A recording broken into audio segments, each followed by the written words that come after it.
Hello, welcome to the Self-Learning Podcast by Dr. Sushma Singh. Let us start discussion on Unit 28, Writing Up Qualitative Data. And our topic is Write Early.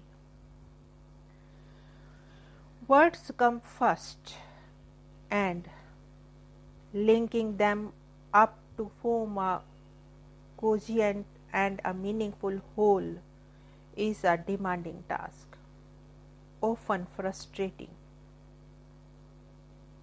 I remember myself sitting at the desk placed in a corner of my room with field notes, diaries, copies of relevant articles, books, with markers on important pages spread all around me, with a pencil in my hand, often striking it at the paper, waiting for the formation of proper sentences, cuttings and erasing them, moving to the kitchen to prepare a cup of tea or going out for a smoke, all to focus my concentration on my work. Some days the scenario remained unchanged for hours as I struggled for writing a proper and correct expression of my ideas. At this point of time, many of us rush to the library to read more or rush to the field area if it happens to be situated nearby, thinking that we have not read enough or we do not have enough information to write up our accounts. Thus we keep on postponing writing. We keep on accumulating readings, more and more references, like the snowball process. One book or article leads to another, and so on. It is ceaseless process because we do not start writing up. Besides suffering from tremendous stress, we are unable to discipline our thoughts.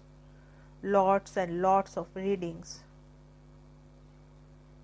polemical viewpoints confound us.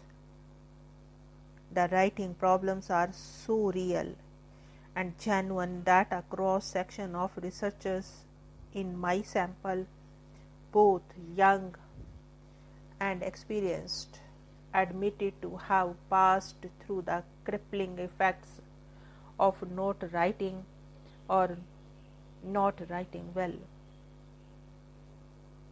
I remember my own days as a research student. For hours together, I would not able to write, or what I was able to write was of so poor quality that I would not like to share it with others. These failings would make me depressed and low, forcing me to look for more reading or discussion with fellow researchers.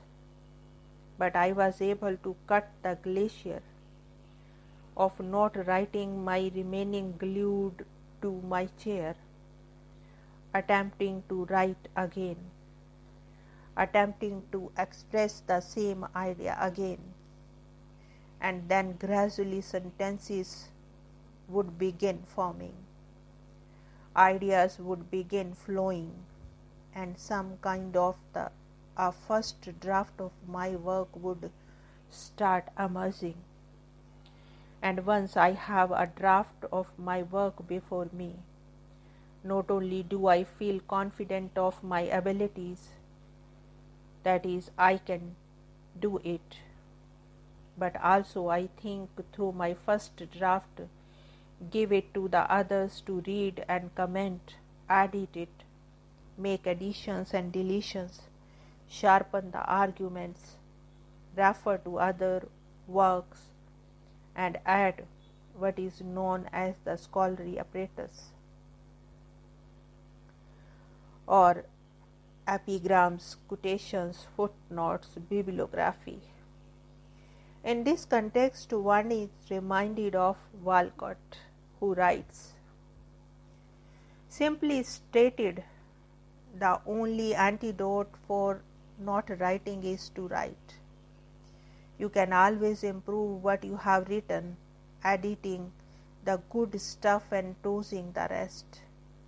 Until you have words in front of you to edit, thoughts can jump around forever in your head in so abstract a form that they can neither be communicated to others nor sharpened to your satisfaction." The period of trial, tribulation, and ennui prevails when nothing significant seems to be coming out of our pen or the keyboard, and this period is to be sustained with a positive and optimistic outlook, for this is the transitional stage. Further, writing is like any other workmanship or art that we must practice regularly in case we wish to excel in it in course of time. You may try to follow the general principles of preferring to write in the active to the passive voice and write as I and you in place of we and one. Similarly, try and vary the length of your sentences.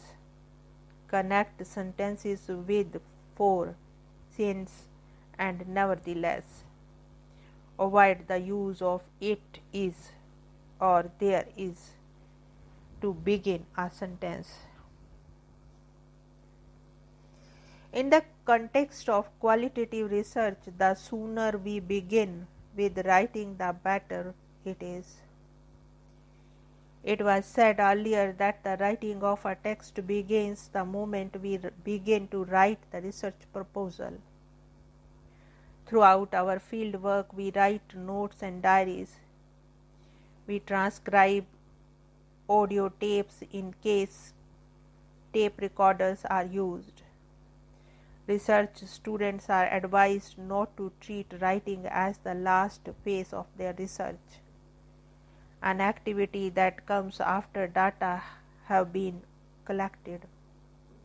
Richardson writes that the writing should not be understood as a mopping up activity at the end of the research project. Rather, it should be seen as the way of knowing, a method of discovery and analysis. Similarly, Walcott notes that writing should be joined to research. It is wrong to consider it as the final step after everything is finished. Early writing should not be seen as influencing or biasing our train of thoughts, but as one has brings us face to face with our preferences and preconceived ideas. As a result, we are able to deal with them far more effectively than is the case otherwise. In disciplines like sociology and social anthropology, one has to deal with higher levels of empathy, which materialize principally because of a long-term stay, often not less than 1 year or so, of the ethnographer with the people of his study. We treat our subjects of study as follow brings in comparison to the other social sciences for which the subjects of study are the objects, with whom any sort of a passionate relationship, a relationship of comradeship, is largely ruled out. Because of the special conditions obtaining a sociological and social anthropological work, the likelihood of our getting biased is far more than what may be the situation in our social sciences. Against this background, writing helps in a big way to make oneself aware of one's likes and dislikes, one's subjectivity involvement with people, and the paradoxes of participant observations. Now let us wind up the session and take rest. Thank you very much for engaging yourself with the self-learning podcasts.